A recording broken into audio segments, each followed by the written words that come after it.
Teach before you get before you get started. You said bow your heads if you can, right? Hmm. That if you can is so key. Because I'm sure Susan remembers we was on the women's prayer line one morning, and I want to say Jennifer said bow your heads, and I was driving, and I politely bowed my head and closed my eyes, and then I thought about it. It's like, I definitely gave Jesus the wheel for about 3 seconds. She said, "Five by faith, Jesus take the wheel." Oh man. Well, what's up, family? How you doing, Sister Angel? Good evening. Hey, so today I really just want to add some things to our tool belt as we walking out this faith walk. And what I want to talk about today is true humility and why true humility is so important to know. Because when we usually hear about like being humble and having humility, we usually think of not thinking too high of oneself. Like that's a key understanding that we all got. It's like it's making sure we not way too far up here, right? And that is one aspect of it. It's one aspect of it. Um, but what we tend to do is we tend to forget about another aspect. So how we usually think about humility is thinking of making sure that we're not thinking too far of ourselves. So you can imagine like a glass cup, right? And it's filled with water.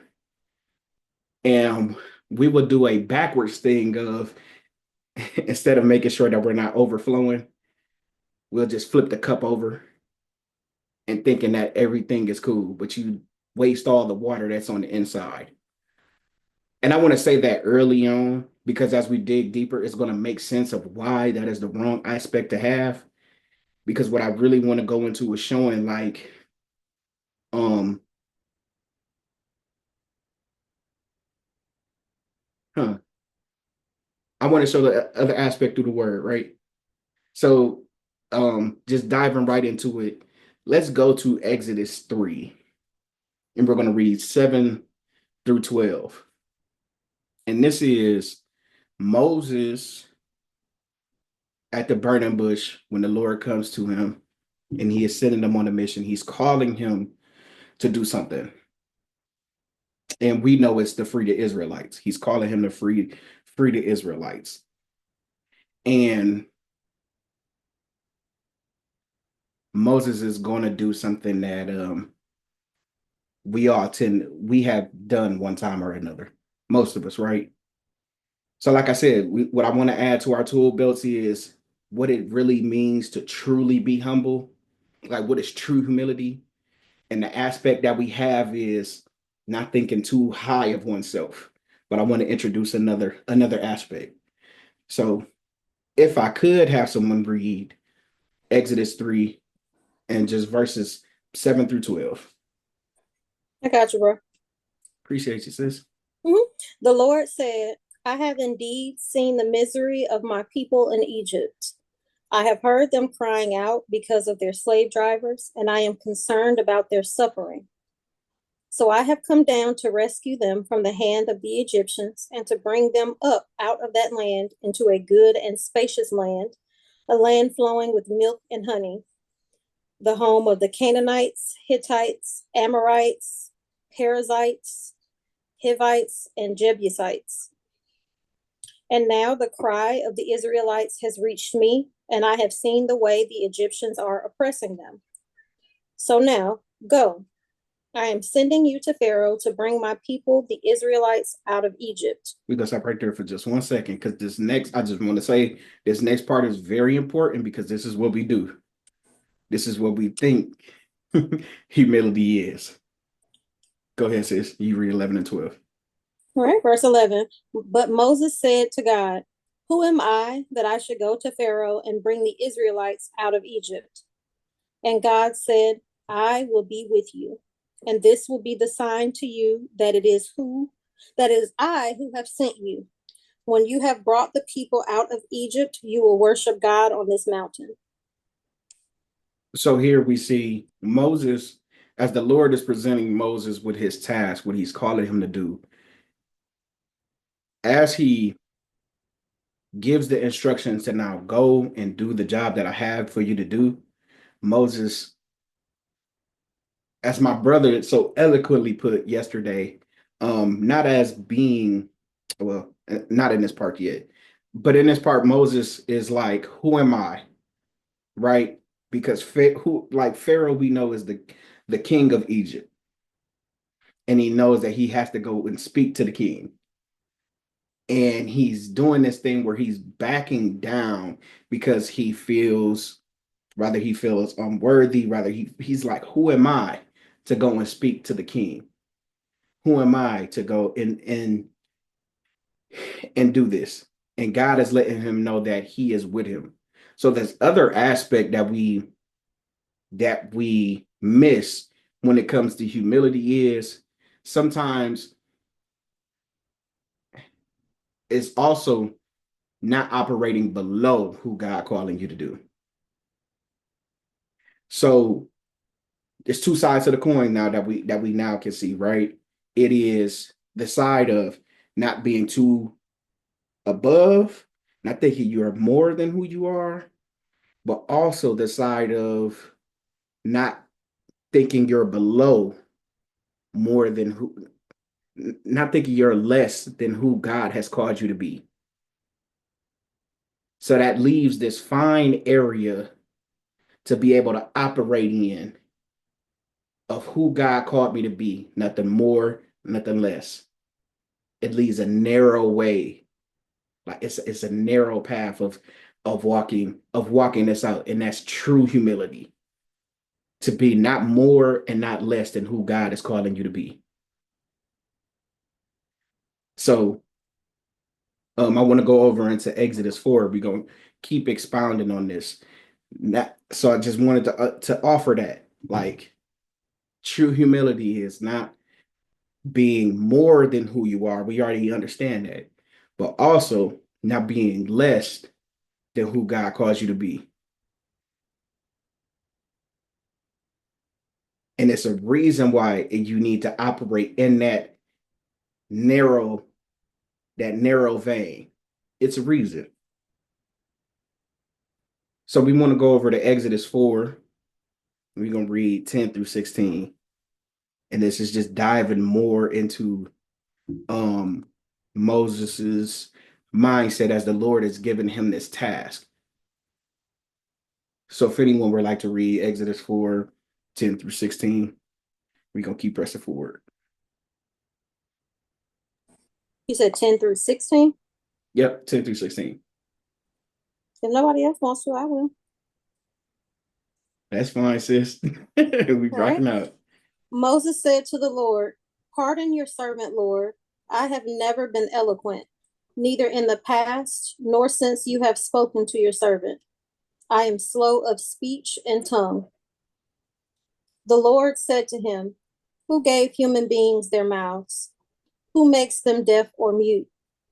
Who gives them sight or makes them blind? Is it not I, the Lord? Now go, I will help you speak and will teach you what to say." But Moses said, but Moses said, "Pardon your servant, Lord. Please send someone else." Then the Lord's anger burned against Moses, and he said, "What about your brother Aaron the Levite? I know he can speak well. He is already on his way to meet you, and he will be glad to see you. You shall speak to him and put words in his mouth. I will help both of you speak and will teach you what to do." Verse 16. He will speak to the people for you, and it will be as if he were your mouth and as if you were God to him. You see how his mind, like you get to see Moses' mindset, right? And of course, as we have continuously like read in Exodus, we have the understanding of like we have the inside joke of Moses continually going, "Pardon your servant, Lord," because it's a feeling of inadequacy. Now, this is where I would insert what our brother Pastor Derek showed yesterday, like we understand that Moses was did not have the reputation of being a liar, right? He wasn't a lie. But even though he said these things that he might have himself thought that they were true, because we understand like how suggestive language works, right? The traumas and the things that we've experienced, we begin to accept what other people or situations have made us feel to be true. But there's one part of it that's really missing. And as the Lord is telling Moses to do this, he's saying, I will be with you. So here, so Moses is saying these things where he's really operating from is a place of doubt. And that is the part where when most of us are backing down, when we're calling ourselves to be humble and we make ourselves lower than who God called us to be, it make us ineffective because usually it goes into a self-loathing. Oh man, I'm not as smart as so and so. Oh, I'm not good at this. Oh, I can't do that. Oh, I'm not. And that's not how the Lord wants you to operate. He's calling you to do something. He's telling Moses to go and do this, and you will do it, and you will do it not because of you, but because I will be with you. And we know when Moses, it takes for him to continue like to have these signs, right? To the Lord shows him all these signs. Put the staff down, it'll turn to a snake, and grab it by the tail and the wheel. Put your hand out, it'll turn white as snow, and then when you pull your hand back, it'll be returned to itself. All of these signs that it took for him to have that security in the Lord. And the Lord desires for us to have that evidence so that we can trust in him, right? So once we have that evidence and that security, when he says to go, do, and be, we can operate in that narrow path of I'm nothing more and nothing less. And it makes us the most effective person ever because we end up when you operate in that vein, it's almost as if you are operating in the way that Jesus did, where I'm not doing anything unless the Father tells me. I am who God told me to be. I'm going where He say go. I'm doing what He say do. And I'm being whoever He says be. And saying whatever He's telling me to say. That's the true humility. To operate in that narrow path of that. Let me say it's part of it, but it's a major part of how you really operate. And so we know with Moses, he continued like he goes to Pharaoh and he does the things, right? He goes to start off slow, he goes and he tells Pharaoh, he goes and he tells Pharaoh he inching his way to be obedient.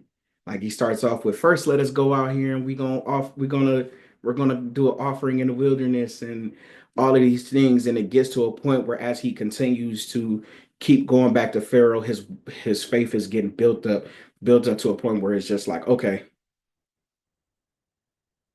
And he just begins to speak plainly with Pharaoh. And then he leads them out.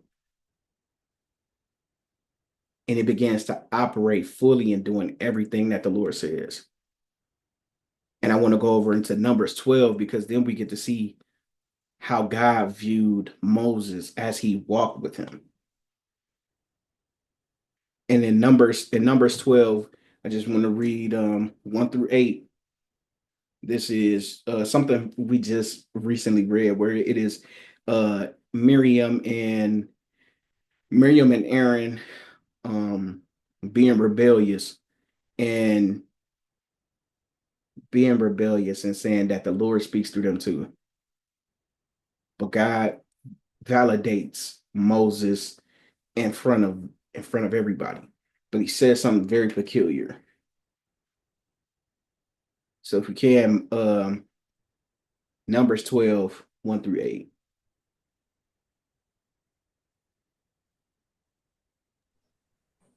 Before I read, I got a question. Okay, go ahead, sis. So with the passage we just read, where essentially Moses kept saying he wasn't good enough, and God God got mad and said, "All right, just go to your brother Aaron." Mhm. Like in those situations, like even though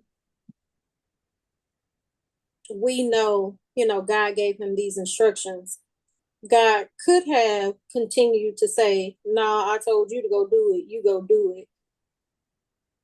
Is there a significance to him just giving in and making him go to Aaron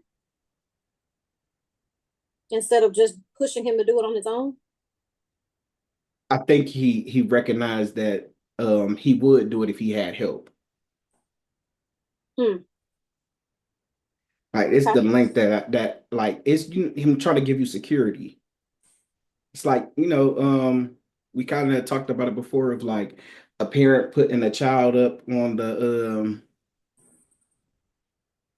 putting the child up on something high and telling them to jump, just trying to get them to jump out there. And this is I see that you'll do it if you see somebody else do it.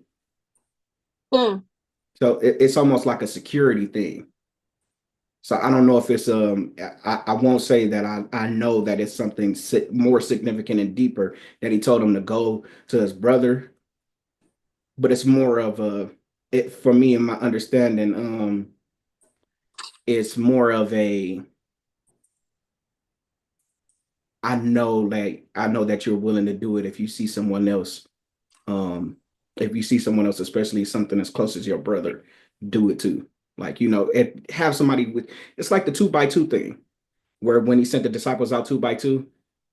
Mm-hmm. I won't send you out by yourself, but you'll have somebody with you. And I know Okay, that like makes when you're sense. there with somebody so stronger, you can do it. So yeah. Okay, that makes sense. I can get with that. Yep. You said Numbers 12, right? Numbers. Yes, Numbers 12, just 1 through 8. All right.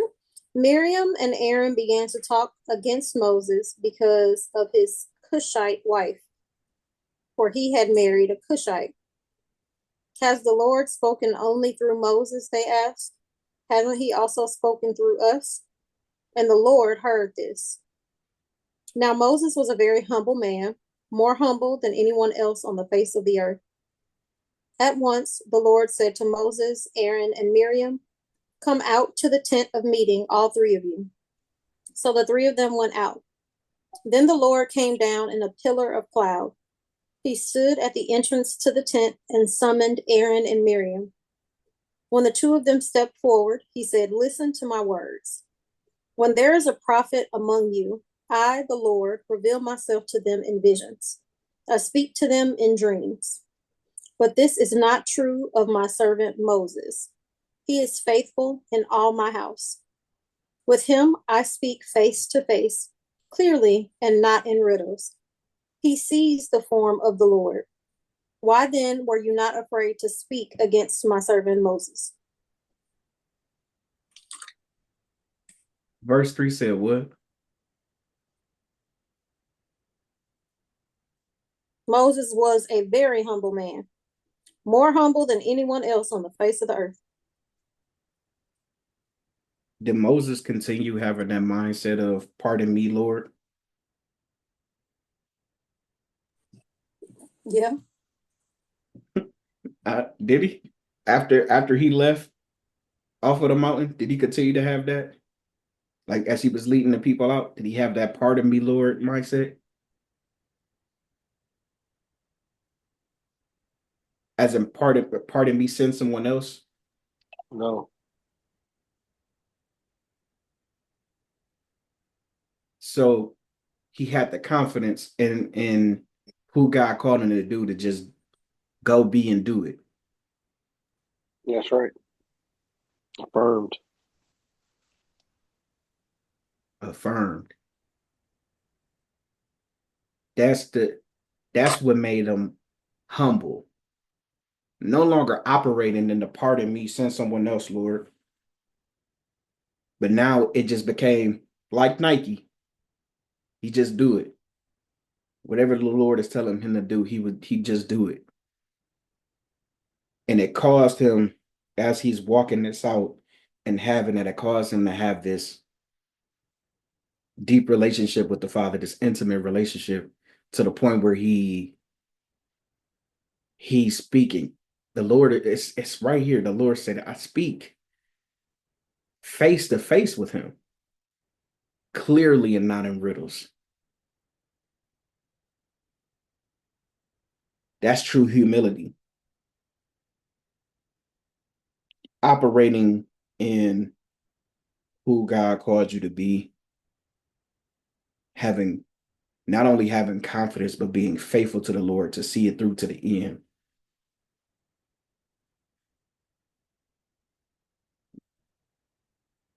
And he walked so faithful with him that the relationship was so deep that he became his friend. And he spoke clear to him, not in riddles, because you gained my heart. As he was walking it out with him, he gained his heart, he gained his mindset. And as I was looking up the word mindset, one of the similar words was perspective. Having a kingdom perspective. And that is vital to this walk. Because this is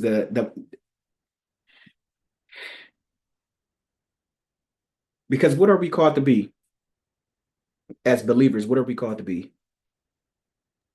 A light. Disciples? Man, a light and disciples, right? But a light is where I was going with it, right? We're called to be a light. And I just read it in Isaiah. I love in Isaiah 42:6, just how it said. And I think it's 6 and 7. It says, I, the Lord, have called you in righteousness. I will take hold of your hand. I will keep you and will make you to be a covenant for the people and a light for the Gentiles, to open the eyes that are blind, to free captives from prison, and to release from the dungeon those who sit in darkness. That is the purpose of being a light. And as we are walking this out, we are to have this mindset. I want to go to Philippians 2.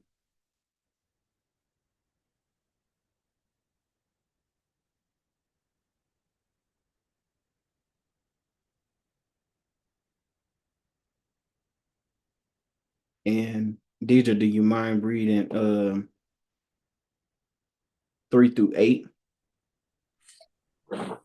You said Philippians 2? Yep, 3-8. This is the mindset we are supposed to have. Yeah, I got you. Number 3, do nothing out of selfish ambition or vain conceit. Rather, in humility, value others above yourselves. Not Stop right looking. there for 1 second. Okay. Oh, can you finish 4? I'm sorry. Can you finish 4? And then I'm gonna go. Yeah. Not looking to your own interests, but each of you to the interest of the others. So in 3 and 4, well, in verse 3, when it says to do nothing out of selfish ambition or vain conceit, rather in humility, value others above yourself. So what it's saying is, as you are operating in that vein, out of that vein of not being more and not to being less than who God called you to be, you value others above yourself by serving them how God called you to serve. You operating in that tunnel, that narrow road, And it's no selfish ambition behind it. It's not to build up self. It's as you've walked with the Lord and the Lord has given you the keys to be free from sin and showed you the mindset that you're supposed to have and the way that you are supposed to walk. He showed you the way to the kingdom by deciding to do everything Christ intentionally did every day. And as freely he's given to you, freely you give to someone else to set them free. Not having nothing and not doing it out of self-gain. But rather, when you operating in the way that you are, that he's calling you to be, rather he's called you to be a teacher, rather he's called you to be an apostle, rather he's called whatever he's called you to be, you operating in nothing more than that and nothing less than that. To walk out this salvific faith, to go do and be everything he's telling me to go do, be, and say. And it's for others' sake. Because as you walk it out, you begin to gain his heart. You begin to understand his character. You begin to know his timing. And you're no longer looking for your own interests, but the interest of others, because you could see that somebody needs to be free. And you could take them under your wing and you could disciple them and you could build them up the way that the Lord has built you up in that walk.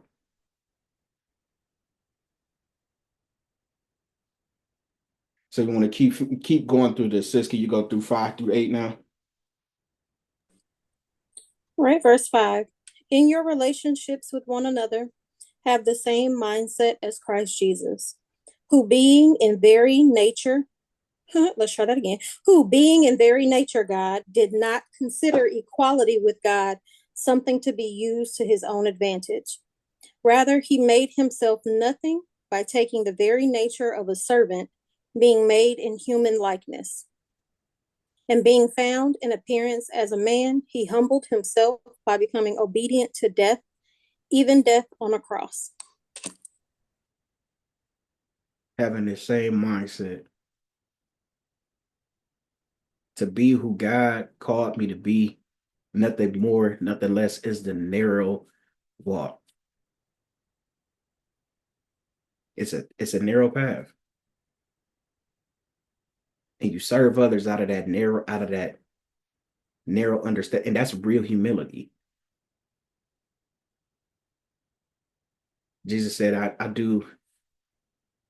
want to go to John 8. I'm gonna just read John 8.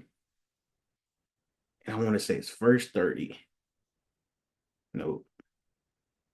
Give me 1 second.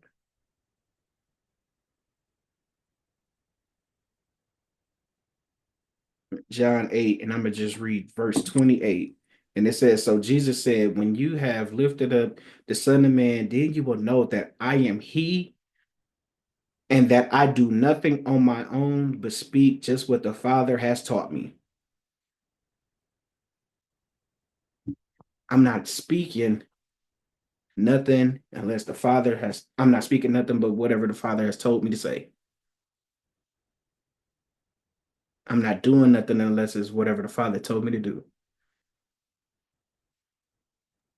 Can you say that what that verse was again? It's John 8 and verse 28. Thank you.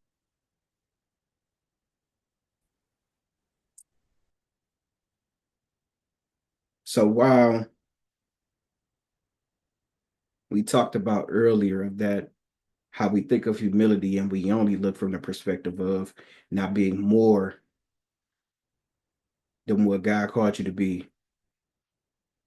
But there's a perfect understanding of that living water that's filled up in you being that cup. Instead of tipping it over and spilling all the water that people need when they are thirsty, you put a lid on it.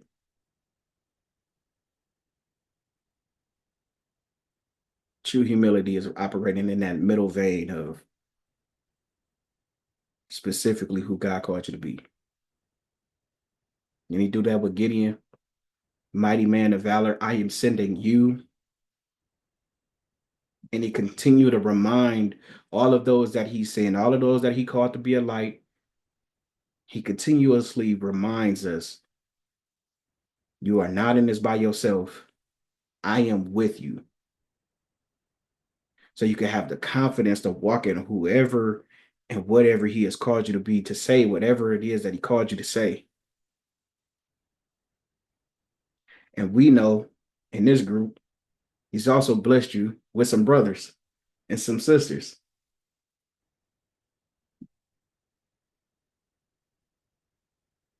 So you ain't doing this thing by yourself in no way, shape, form, or fashion. And you have the keys.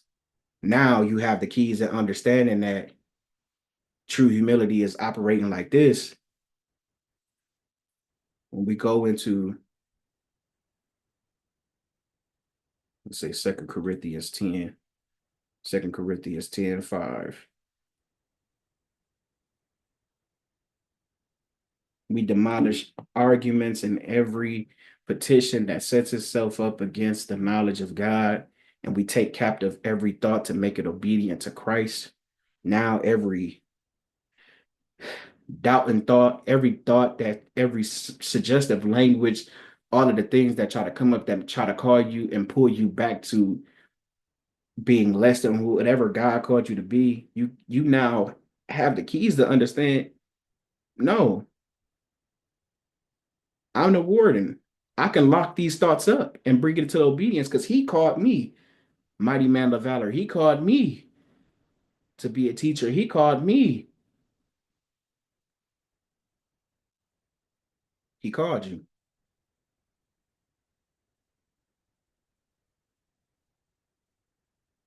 He called you. And now it's on you to walk this thing out in humility, because you're going to be the most effective when you're operating in nothing more and nothing less. To be able to just go, do, and be whatever he's telling you to do. It's the most effective way that you could do. Because when you're operating below that, you become ineffective and you become stagnant. When you're operating above that, thinking that you're more than, you become selfish and have many selfish ambitions where you become ineffective. And both of those ways lead to destruction. We have to enter in through the narrow gate, the narrow road. That narrow path is what leads to the kingdom. And Jesus has shown us the way.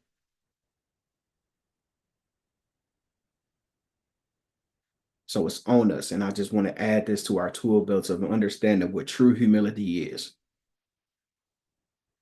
That you got full confidence in knowing who God called you to be. And operate straight from there.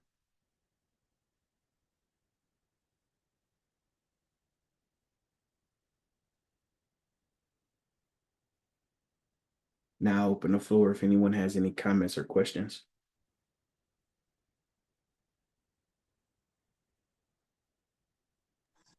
I say it all the time. God doesn't call the qualified; He qualifies the called. I saw that on my feed a while ago, and it just stuck with me. And then, like now, reading more in the Bible, like especially with the story of Moses, that's like the proof in the pudding of it doesn't matter who you are. If God tells you to do it, then there's something in you that lets God know that you are capable of doing whatever it is that He's telling you to do. But even on top of that, typically, what I'm gathering from a lot of these stories is that if God tells you to go do something, not only does He tell you what to do, He tells you how to do it. He tells you what to say. He tells you who to loop in for assistance. Like He gives you all of that. And as I love to say, us as humans, we make it hard. And it really does boil down to what you said today. Either you don't think enough of yourself or you think too much of yourself. And it's definitely a small margin of error between those two things.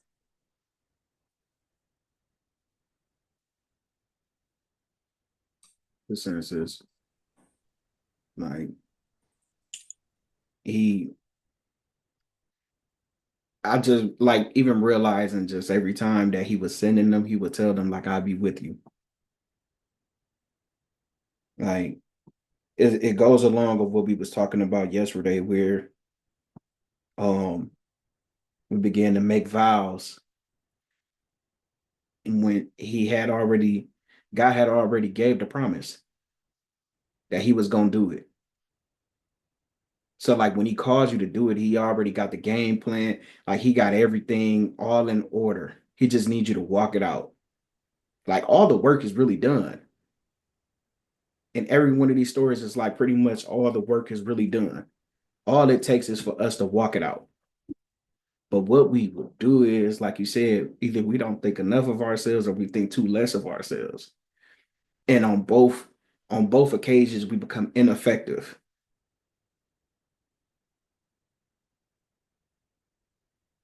But what he desires for us to be is validated by him to know what he called us to do so that we can just go and do it, to be able to take him at his word.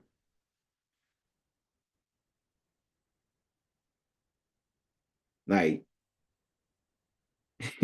rather it's been with Moses, rather it be with Gideon, like he was constantly giving, he gave both of them like signs, like, look, he told them, like, look, this will be the sign that I'm with you. When you bring the people out of Egypt, you will worship me on this mountain, this very mountain that I'm speaking to you on right now.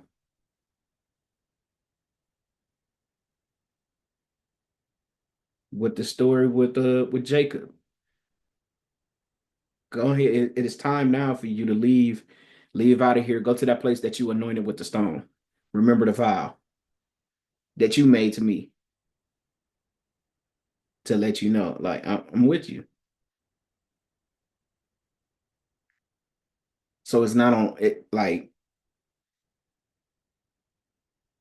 I know for us now, like we so focus on our inadequacies that we forget how powerful God is.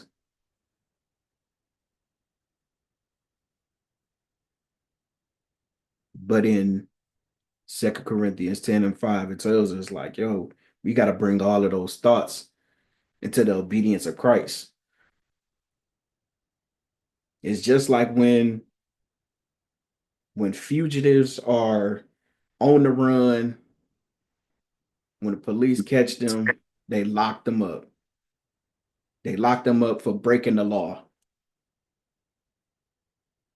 These thoughts that come against what God has called you to be, what God desires for you to do and say, all of these thoughts that come against whatever He is speaking into you are fugitives that need to be locked up.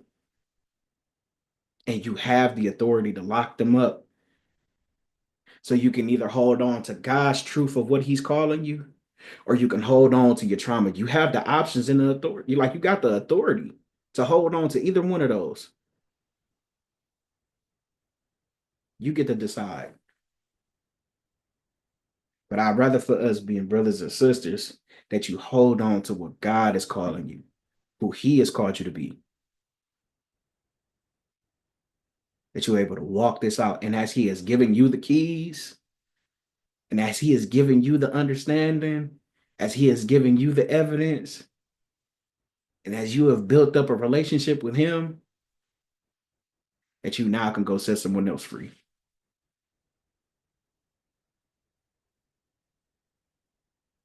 That's what being a light is.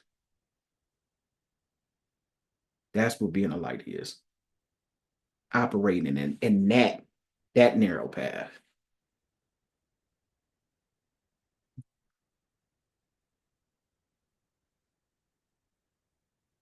Any more questions, comments?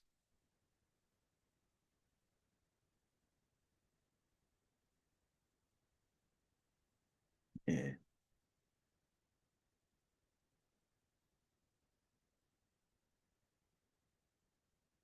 Trying to think if I missed anything.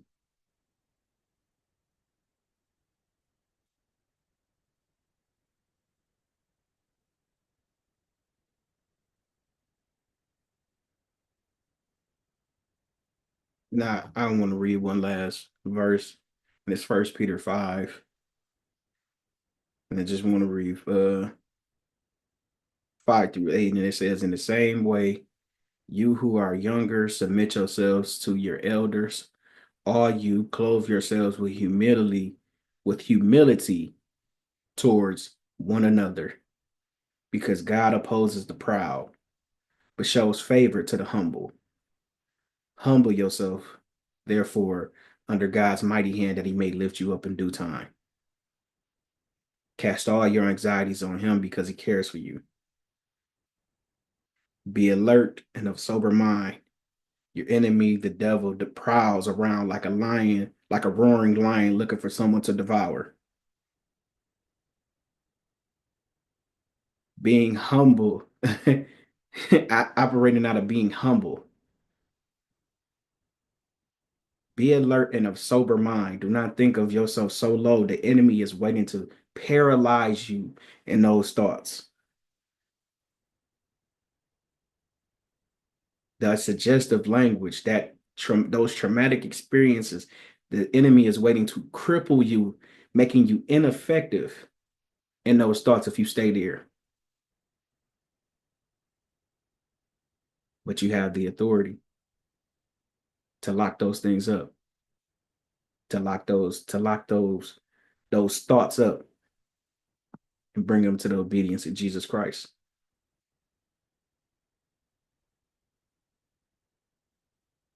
So that's all I got for you today, family. Just want to leave you with that. We operating out of true humility. Not too much, not too less, but that narrow vein.